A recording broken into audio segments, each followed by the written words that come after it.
China has a palpably growing influence in this region, and you look at flows coming in to this country, it's one of the dominant sources of inflows in terms of private investment.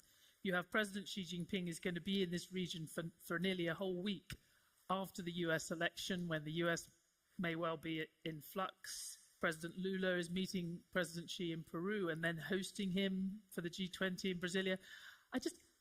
How are you thinking about that? Is the US directly trying to counter or respond to that rising influence?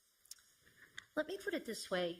I think in trade for a very, very long time, we've been concerned by the indications that we've seen of growing economic dominance of the PRC economy in the global economy, as represented by industries that have been grown strategically and intentionally, not just for dominance within the Chinese economy, but for global marketplace domination.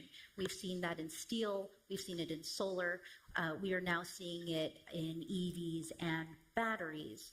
And what I think is really interesting about today in 2024 is that across our administration, whether you're the US Trade Representative, you're the Secretary of the Treasury, whether you're the Secretary of State or the Director of the National Economic Council, we are all focused on this challenge of Chinese overcapacity, excess production, and the impacts that that is going to have on very open economies like the US economy. Now, you have a growing unity of diagnosis and a growing unity of focus in terms of engaging with the PRC itself, but also with our partners from within the administration.